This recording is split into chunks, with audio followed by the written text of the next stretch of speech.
Welcome to Business Class, a podcast for people wanting to upgrade their thinking, upgrade their learning, and upgrade their life.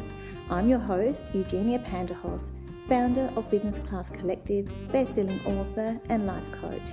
If you're an entrepreneur, a startup, or someone who dreams of reaching their full potential, then you're in the right place. You'll feel empowered and inspired to design the life you've always wanted. Let's do this.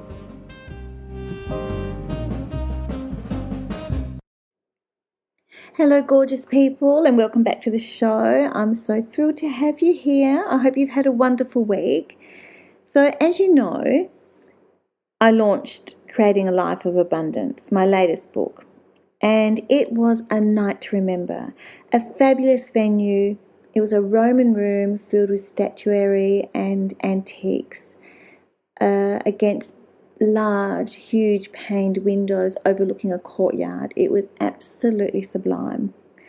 And it was a room full of vibrant people, an introduction by my dear friend Michael Talianges, followed by me sharing the inspiration of my book, Creating a Life of Abundance. Canapes and free-flowing sparkling wine and having my three amazing daughters with me made it a true celebration and one that is unforgettable. And of course, there was a cutting of a cake. How gorgeous does my cake look for those who've seen it on my social media? It's a beautiful heart-shaped cake with black ribbons tied in bows and in gold font, Creating a Life of Abundance against the white icing. It matches my branding and it uses the same colours that I have on my book. So people went home with copies of my book and many with multiple copies, purchasing them as gifts for family and friends. It was a true expression of heartfelt support. One of my guests actually went home with 7 books. They were so impressed with it, they were giving it away for gifts for Christmas. It's been a journey and it's been a wonderful, wonderful, heart-filled, heartwarming, beautiful journey. And as I explained in the previous podcast, I explained all the details about the process of launching a book and the trials and tribulations around all of that and the challenges and the digging deep. And in fact, those challenges and that digging deep and seeing the bigger vision is what actually Creating a Life of Abundance is all about. So I can tell you now that not only do I walk the walk, but I talk the talk. But the books were delivered the day before my launch. And on the day of the launch, I had gone to the hairdresser, I picked up the champagne glasses, I picked up the cake, delivered the books to the venue, delivered the glasses to the venue. Then I came home and I prepared the canapes because anyone that knows me, I like to prepare nice things for people to enjoy. And then my daughters prepared the platters of cheeses and fruits and nuts and crackers and what have you.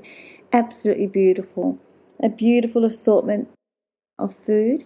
So really on that day I was non-stop. Up until that night of the launch, I did not stop. I was in high energy mode, adrenaline running through my body, excited about it, and then the night happened and it was a huge success. My middle daughter and I went out and had something to eat afterwards, and we had a glass of wine, or I had a glass of wine, a much needed glass of wine at this point.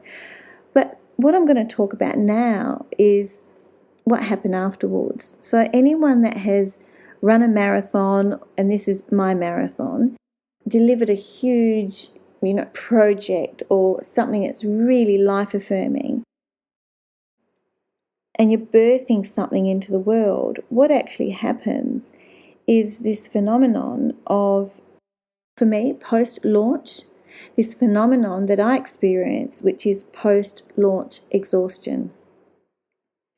And it really is a physical, mental, and emotional crash that happens. And because I had been pushing so hard for not only months in bringing this book to life, but also the weeks, especially before, and the days beforehand that were very, very highly stressful, I found that exhaustion had set in. My body had been running on adrenaline and cortisol.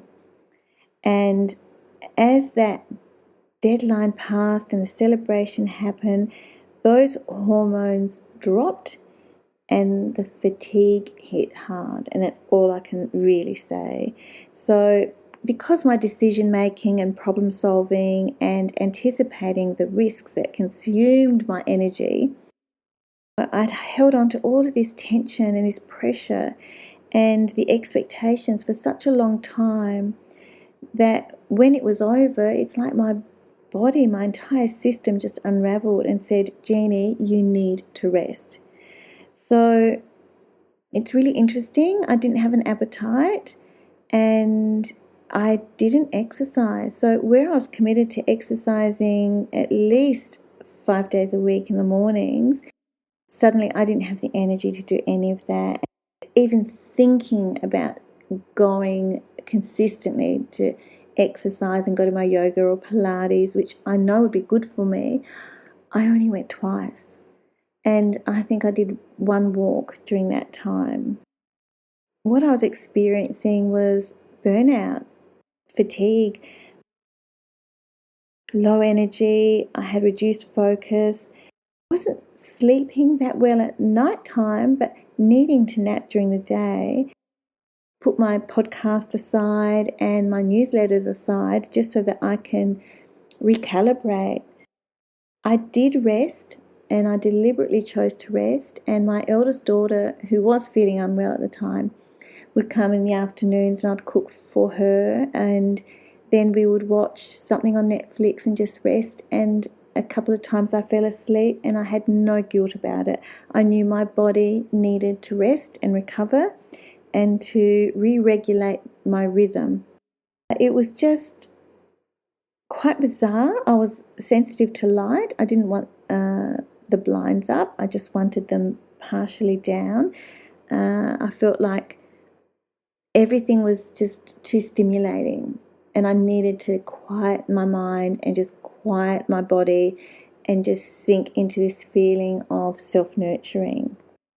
Eventually I did. I had a little bit of a lie down outside on my lounge and took in some sunshine and took breakfast on my front veranda where I got the morning sun, and slowly but surely I returned to myself. And I'll never forget the day that I actually had a rhythm in my step when I went out, and I thought, this feels normal again. It's not Jeannie being exhausted. And so, I've resumed my exercise and resumed my routine, and it feels really nice. But we must not have guilt about resting. Do not quit in life. That's the message. But do not be shy to rest when your body needs it, and because otherwise you'll burn out. You'll burn out and get sick, and that's one thing I didn't want to do. So although I was feeling fatigued and weak, and maybe I was fighting a low-grade something or other, but it never really took hold of me because I decided to rest and look after myself. That's what I wanted to share today. So whatever it is that you're doing, whatever task it is that you're doing, know that when you get to the end of it, look after yourself. Your health and well-being is number one, and taking that time to rest and recover is just as important as if you're an athlete doing the same. So I hope you enjoyed this podcast. Until next time, and sending you lots of love. You've been listening to Business Class, presented by Eugenia Panterhos, founder of Business Class Collective.